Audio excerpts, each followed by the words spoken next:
सकते हैं कि वो भी यहाँ पर पहुँचे हैं। लगातार जो है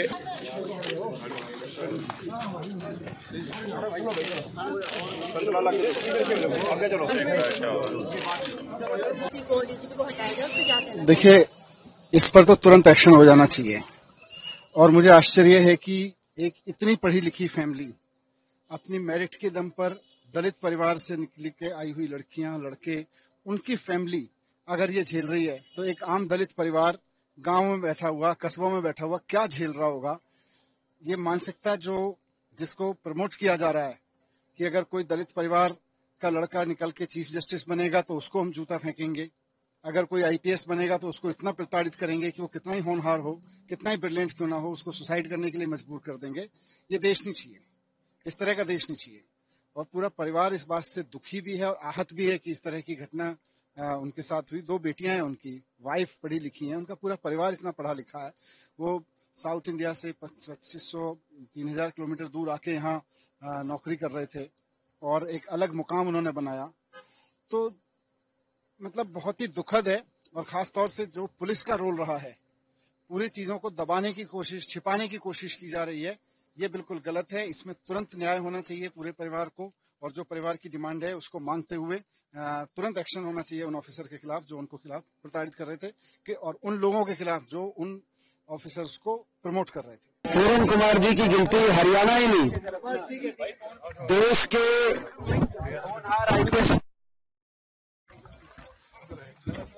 एडीजीपी रैंक के वरिष्ठ पद पे एक ऐसे होनहार आईपीएस अधिकारी को ऐसा कदम उठाना पड़ा हो तो आप अंदाजा लगा सकते हैं कि क्या चल रहा था।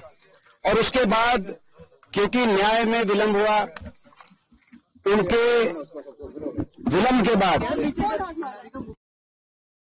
स्वयं एक वरिष्ठ आईएएस अधिकारी हरियाणा कैडर में, उन्होंने पुलिस में कंप्लेंट दी, चंडीगढ़ पुलिस में, जिस कंप्लेंट में जातिगत उत्पीड़न के आरोप लगे और आरोपियों में जो कानून व्यवस्था के मुख्य संरक्षक हैं, पुलिस के वरिष्ठतम अधिकारी हैं, उनका नाम उस कंप्लेंट में आया। देश ये न्याय चाहता है और न्याय तब होगा जब निष्पक्ष जांच होगी और दोषियों को कड़ी से कड़ी सजा मिलेगी। लेकिन पिछले कंप्लेंट देने के बाद पिछले 2-3 दिनों में जो न्याय का चक्र है वो जिस गति से घूमना चाहिए वो नहीं घूम रहा। आज आपने देखा परिवार की बिना सहमति के पोस्टमार्टम तक की बात सरकार ने सोची, जो कि मैं समझता हूं कि स्वीकार्य नहीं है। न्याय होना भी चाहिए और न्याय होता हुआ देश को दिखना भी चाहिए, क्योंकि ये इतना गंभीर मामला है। इस तरह का मामला जब न्याय देने वाले ही आरोप के घेरे में हो तो पूरे सिस्टम पे सवालिया निशान है, पूरा सिस्टम संदेह के घेरे में है। हम पूरी तरीके से पीड़ित परिवार के साथ हैं। आज श्रीमती सोनिया गांधी जी का भी संदेश पीड़ित परिवार के लिए आया, वो भी आपने देखा।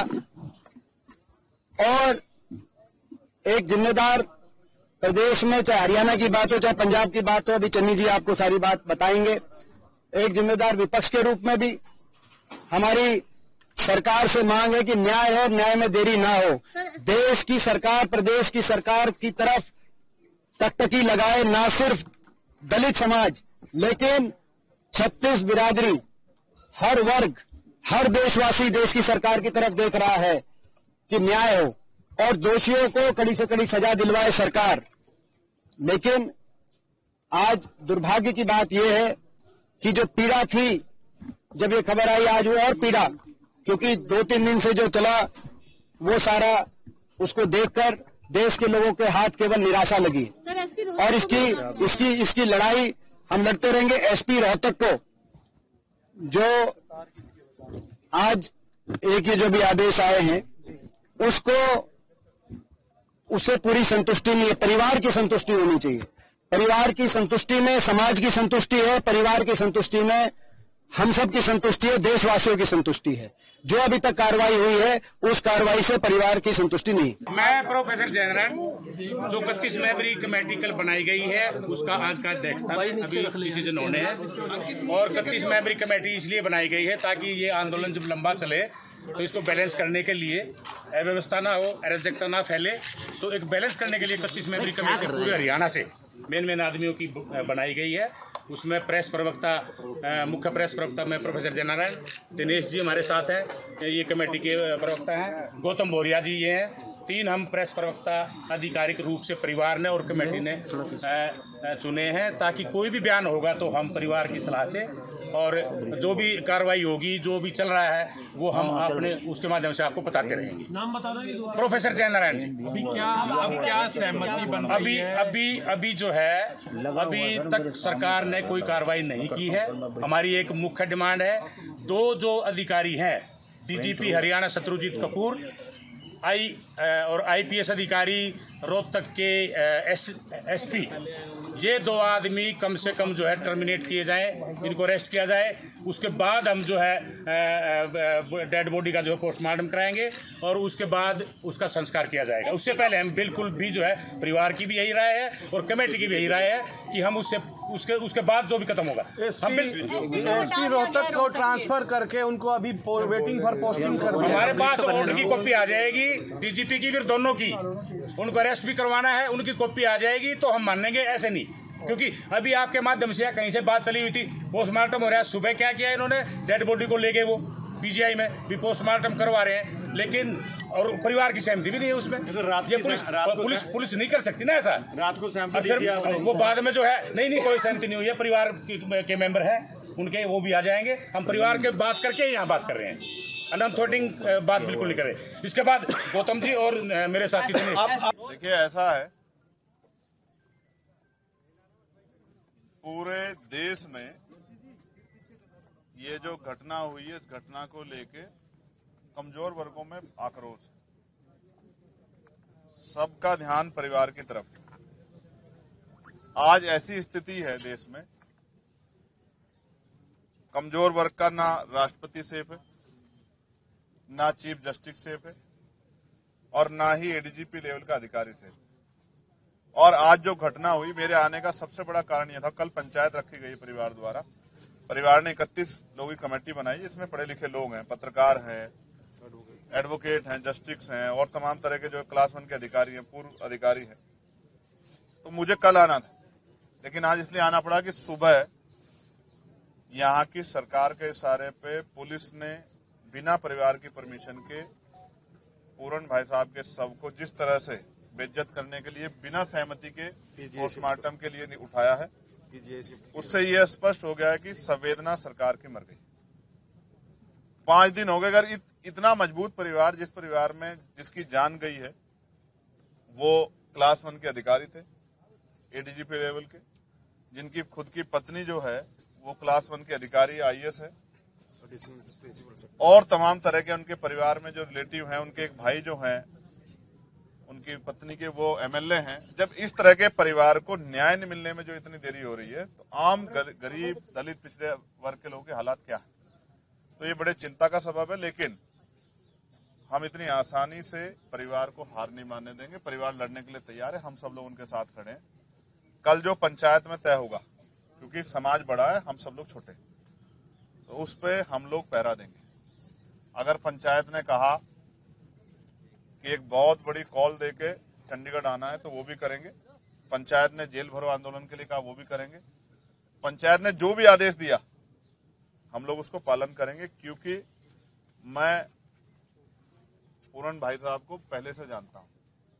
मेरे आज भी याद है, वो अम्बाला रेंज में थे, तब भी उन्होंने कास्ट डिस्क्रिमिनेशन सहा है। मेरी बात हुई, कोरोना काल चल रहा था, हमने, हमारे संगठन ने, भीम आर्मी ने ज्ञापन दिया था उस समय इस बात के लिए कि भाई उनके साथ एट्रोसिटी हो रही है, उनके साथ डिस्क्रिमिनेशन हो रहा है, उनको एक अधिकारी के साथ डिस्क्रिमिनेशन हो रहा है, ये गलत है। और आज उन्होंने जो कदम उठाया, मैं इसको इस तरह देखता हूं। लोग किस तरह देखते हैं मुझे नहीं पता है। अगर आप चोर को चोर कहोगे तो शायद उसको बुरा ना लगे, वो बचने की कोशिश करेगा मुंह फेरने की। लेकिन अगर आप ईमानदार को चोर कहोगे तो फिर उसको तकलीफ होगी। एक ईमानदार आदमी जिसके ऊपर इतना बड़ा एलिगेशन लगाया गया, और एक कमेटी बना के जो है उस एलिगेशन को प्रूव करने की कोशिश की गई। शायद इस बात के भार को वो नहीं सह पाए, वरना जीवन सबके लिए जरूरी है। उन्होंने इसलिए कदम उठाया, उन्हें लगा कि उनको जीते जी न्याय नहीं मिलेगा, लेकिन मरने के बाद शायद पुलिस, प्रशासन, सरकार और मेरा समाज मेरी बात को सुनेगा। न्याय पसंद, संविधान को मानने वाले लोग इस बात को सुनेंगे। और आज ये दर्द जो है पूरे परिवार का है। मैंने उनकी बिटिया से बात की है, उनकी पत्नी से बात की है, उनके परिवार के और लोगों से बात की है। वो दबी आवाज में ये तो कहते हैं कि सरकार से हमारी बात चल रही है, सरकार कर रही है, लेकिन कहीं ना कहीं उनके मन में आज की घटना से चिंता भी। इसका जवाब मुख्यमंत्री जी को देना चाहिए कि जब मुख्यमंत्री जी खुद उनके टच में है और परिवार कुछ मांगे हैं, उन मांगों को पूरा किए बगैर किस तरह से आज उस बॉडी को, उस पार्थिव शरीर को उठाने का प्रयास किया। मुझे तो ऐसा लगता है हरियाणा में ट्रेंड हो गया है। चाहे गोविंद वाल्मीकि का मामला हो, चाहे हिसार में भी एक ऐसा ही विनोद वाल्मीकि का मामला था। 12-12 दिन तक जब तक यहाँ पार्थिव शरीर सड़ नहीं जाते तब तक यहाँ की सरकारें सुनती नहीं। हम इतने कमजोर लोग नहीं कि 12 दिन हमारे शरीर को सड़ाया जाए। न्यायपालिका इतनी कमजोर नहीं है। संविधान ने शक्ति दी है, हम इस शक्ति का प्रयोग करेंगे। कल जो पंचायत का निर्णय होगा हम लोग उसको मानेंगे। और अगर पंचायत ने कहा, तो मैं आपको फिर ये कह रहा हूँ, बहुत छोटे शब्दों में कह रहा हूँ, अगर पंचायत ने आदेश किया कि कोई मीटिंग होनी है, कोई रैली, कोई आंदोलन होना है, तो आप देखना कम से कम 10 लाख लोग चंडीगढ़ पहुंचे। बराबर में आपके हरियाणा है, हरियाणा पूरा गुस्से में है। बराबर में आपके पंजाब है, पंजाब के लोग यहाँ बहुत बड़े पैमाने पे आ रहे हैं। तमाम दलों का भी सहयोग है। और उत्तर प्रदेश के रास्ते भी हरियाणा के जरिए खुले हुए हैं। चारों तरफ से ये पूरे बेल्ट उत्तर प्रदेश से घिरी हुई है, पूरी जो लेफ्ट हैंड साइड यमुना के पास है। तो हम लोगों में भी चिंता है कि अगर हम अपने इस लेवल के अधिकारी को न्याय नहीं दिला पा रहे हैं, तो आम कमजोर दलित गरीब के साथ क्या हो रहा होगा। और ये भी आपसे छिपा हुआ नहीं है। सबसे ज्यादा यही होता है, बड़े पैमाने पे होता है, और सुनवाई भी नहीं होती। यहीं पे सामूहिक बहिष्कार होता है, यहीं पे घरों से निकाला जाता है। तो हरियाणा की कानून व्यवस्था किसके भरोसे है, इसका जवाब मुख्यमंत्री जी को देना चाहिए। मुख्यमंत्री कहते हैं कि जितना मर्जी व्यक्ति हो, बड़ा व्यक्ति हो, उसको बख्शा नहीं जाएगा। आज मीटिंग थी बीजेपी की, उसमें सभी लोगों ने बात कही है। क्या कहना चाहेंगे एसपी को? तो फिर डीजीपी पे कार्रवाई अब तक क्यों नहीं हुई? और क्या एप्लीकेशन में खेल नहीं हुआ है? क्या नामों को सस्पेक्टेड वाले को उससे कॉलम 7 से नहीं हटाया गया? उसमें कहां थे नाम? दोबारा उनकी पत्नी को क्यों एप्लीकेशन करनी पड़ी कि इनके नाम तो रखो? अब तक उनसे कितनी पूछताछ हुई है? क्या हुआ है? यदि सरकार फैसला ले लेती है मीटिंग से पहले, तो एजिटेशन चलेगा या फिर वही कमेटी निर्णय लेगी? देखिए, किसी एक आदमी का एजिटेशन नहीं, समाज का एजिटेशन है। कमेटी बनी है, परिवार के कोऑर्डिनेशन होगा, और जो कमेटी का आदेश होगा, सरकार उससे पहले मांग मान ले, कुछ भी नहीं होगा। कमेटी के लिए कल आप रुक रहे हैं, जो उनकी मीटिंग है? देखिए, मैं फिर आपको स्पष्ट कह रहा हूँ, हमारी संगठन के एक आदमी को उन्होंने उसका हिस्सा बनाया है। वो इसलिए बनाया है कि ये सामूहिक निर्णय हो, और उन्होंने समाज के पाले में गेंद छोड़ी। आप ये समझो, मैं इस परिवार के भी हिम्मत की दाद दूंगा। उनको लड़ना किससे पड़ रहा है? पूरे सिस्टम से लड़ना पड़ रहा है। तो मैं, क्योंकि उन्होंने पे कुछ बचा नहीं खोने के लिए। मैंने उनकी बेटियों को देखा, उनकी आंखें सूख गई हैं, वो कुछ खा नहीं रहे। सरकार क्या उनके मरने का इंतजार कर रही है कि जब ये मर जाएंगे एक और डेड बॉडी को वहां सजवाना चाहती है क्या पीजीआई में? तो सरकार जो कह रही है उसको करे भी। आप इसको लेकर मुख्यमंत्री से मुलाकात भी करेंगे? नहीं, मुझे क्यों मुलाकात करनी? मुख्यमंत्री को दिखाई देता है, सुनाई देता है, उनके प्रदेश का मामला है, राजधानी में सब कुछ हो रहा है कि आंखें बंद हो गई है, तो पूरे देश को दिखाई दे रहा है। आप यहाँ से कश्मीर में फोन करके पूछो, कन्याकुमारी में, किसी से पूछो भाई। समाज को, जो सोसाइटी को है, प्रदेश को चलाते हैं एडमिनिस्ट्रेशन के लोग, पुलिस के लोग, उन्हीं से जुड़ा मामला है, तो सबको पता है, बच्चे को पता है। परिवार एक कॉल कर दे, हम कल दिखा देंगे आपको। लगातार चाहे वो चीफ सेक्रेटरी हो, एडिशनल सेक्रेटरी हो, होम सेक्रेटरी, मिनिस्टर, सब आके बैठ के जा रहे हैं, तो क्या बातें हो रही है? क्या इस चीज हल नहीं निकल रहा है? देखिए, ये तो आपको परिवार बता सकता है कि वो क्या बात कर रहे हैं। मैं उस मीटिंग का हिस्सा नहीं, लेकिन जो मेरे सामने आया वो ये है कि परिवार की कुछ डिमांड्स हैं, और वो डिमांड किसी रुपए पैसे की नहीं है, वो न्याय की।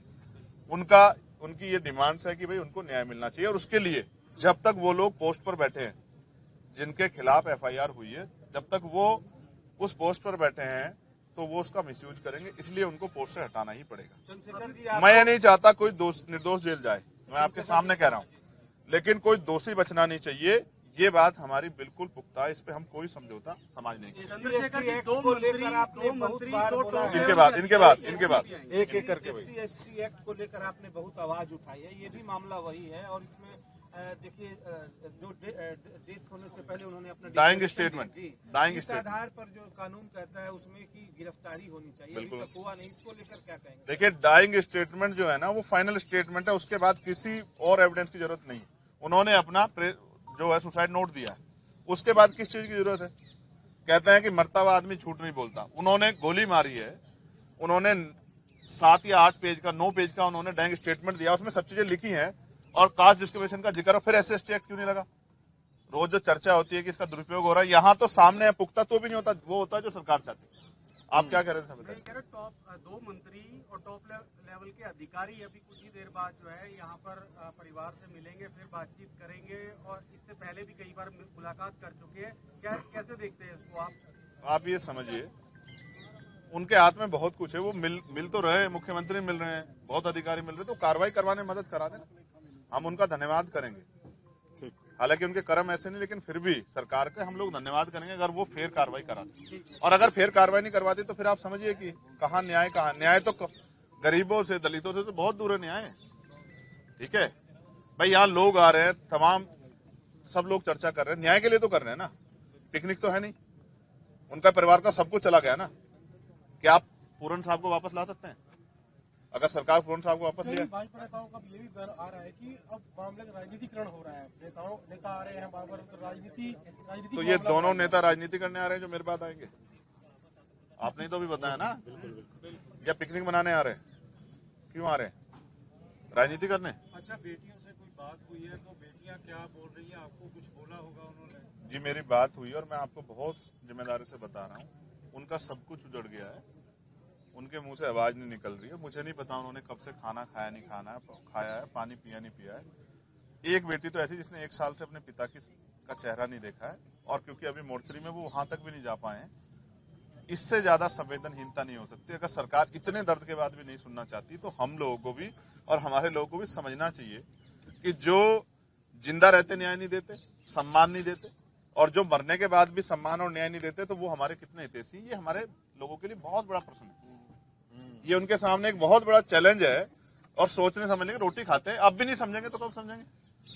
जब एक ADGP लेवल के अधिकारी को और उनकी जो है, अब जो उनकी पत्नी है, जो IAS लेवल के अधिकारी हैं, जिनका पूरा जो है, जो यहाँ थी भी नहीं, जापान थी मुख्यमंत्री के साथ उस समय सरकारी काम से, तो आप समझो जब उनको न्याय नहीं मिल रहा है तो गांव में, जो मोली जैसे गांव में रहने वाले क्या दलित समाज किसी व्यक्ति को जिसको मारा पीटा जा रहा है, इसके बाद में उसको न्याय मिल सकता है क्या?